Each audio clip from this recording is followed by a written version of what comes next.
So, question one. What advice do you have for couples if one has to shift into a more caregiver role due to illness, injury, disability?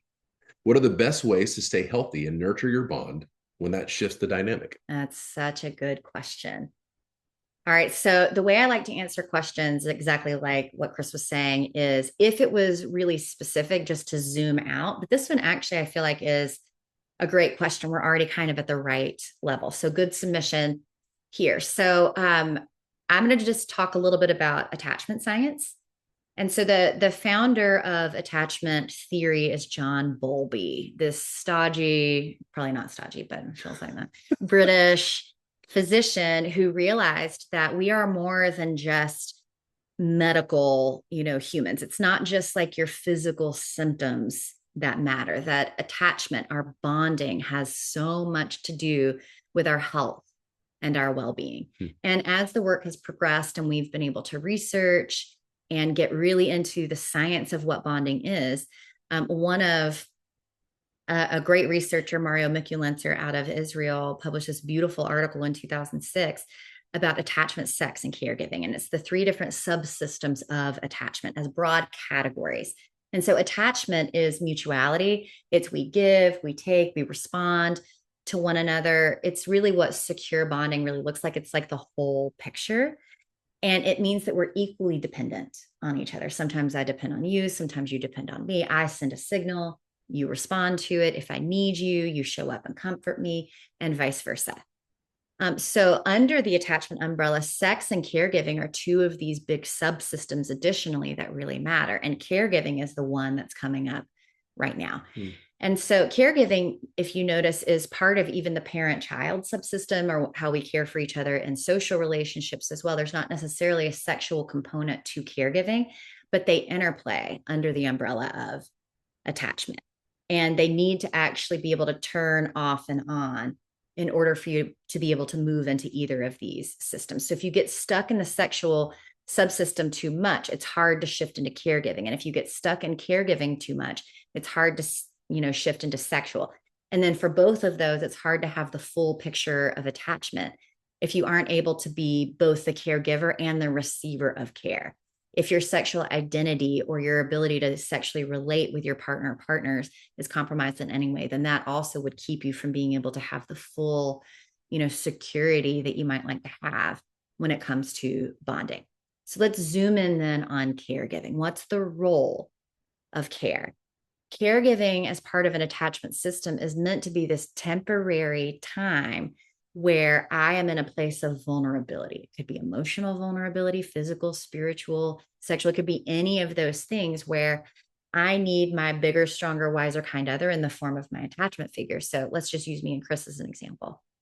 Chris would be my person that I would want to come and care for me.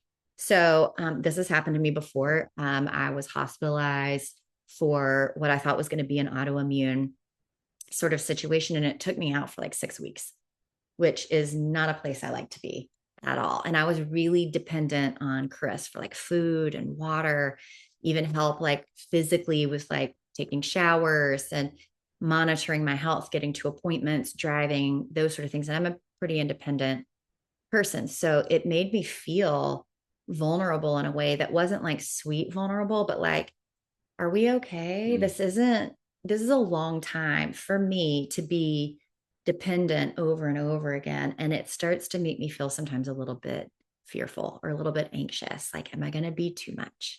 Is this going to wear on you? Like, if it starts to go on too long, we can kind of feel it in our nervous systems. Like, we're not able to both care for each other.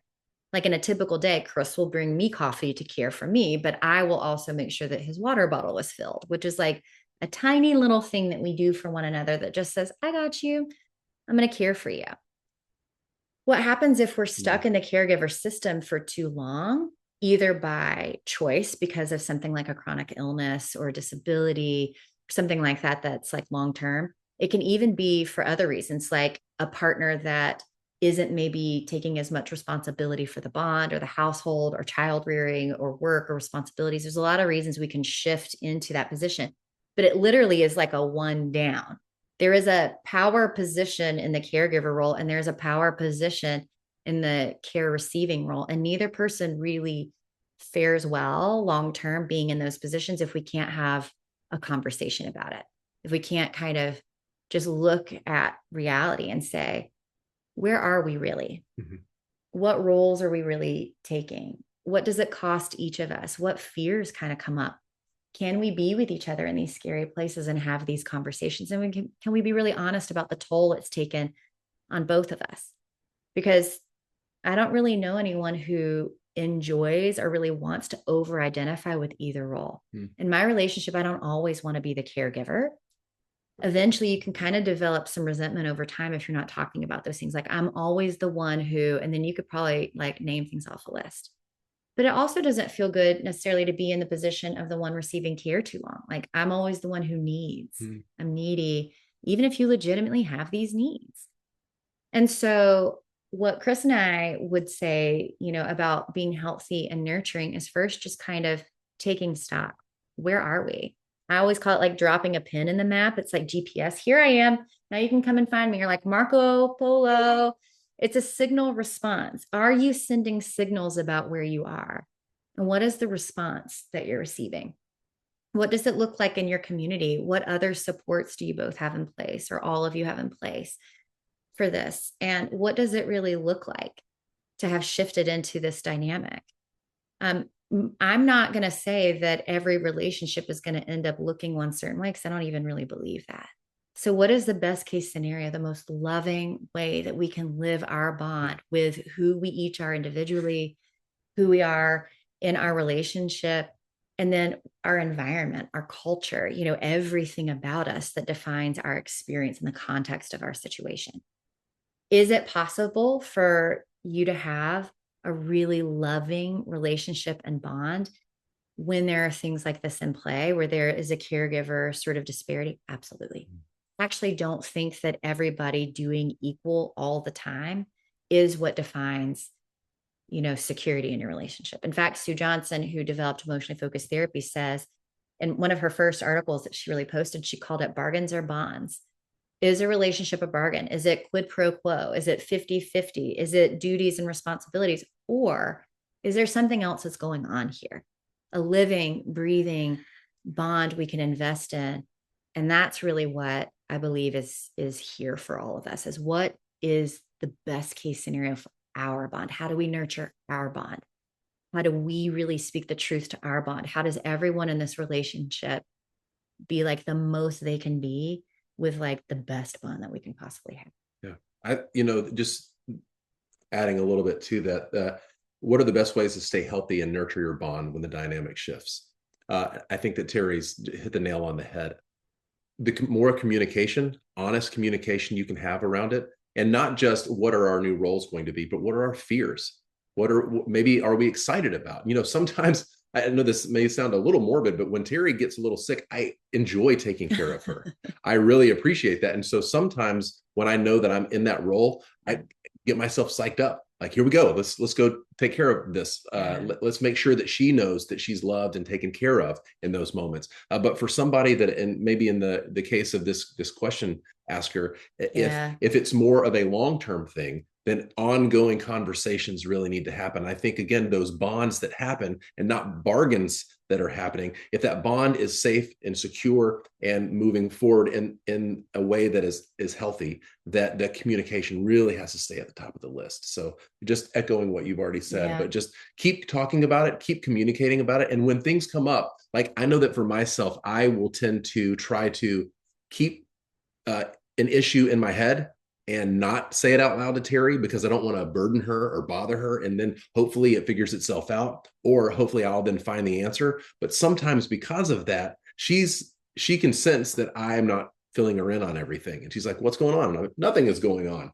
I kind of feel like something is going on. And so then it's over time that where we just have to continue to trust, to come back to each other and say, babe, I really appreciate how you've been taking care of me, but it's really hard for me today because I feel like that this role that has reversed, like, I used to take care of you and now you're having to take care of me. I don't know how to really act in this moment. And so again, just stay on top of the communication. When things start to change or shift, try to communicate that to your partner, so it's not a guessing game. It is really hard for Terry to read my mind when I'm trying to keep Feel those it. things inside and not bother her or burden her. But she wants to know because, again, there's a bond there. Mhm. She feels like if I hold things back, maybe I'm speaking out of turn here or speaking for you, but it's like, doesn't he love me enough to share those things with me? And so I would just continue to encourage everybody, keep that communication up, and hopefully that will help to alleviate a lot of the issues that could come up through something that sounds life changing. Yeah, that's so important. Yeah, that makes me think of this too. We may not have been raised in a way or had experiences in previous relationships where we've been on the receiving end of care, which is the way we learn how to give care. And so if you're not sure how to care, that's okay. That's like a normal thing that can happen. That's a great place to get some support. And if you're the one that needs care, as hard as this is, as risky as it is, and as vulnerable as it is, the more that you can be clear about what would help you and bring you comfort, the better. But again, if you haven't had a lot of those experiences, you might not know. Mm-hmm. And it's a great place to help each other out. So just lots of patience, lots of support with what you need, and great communication can be super helpful. Really good question. Yeah, Really really like good it. question.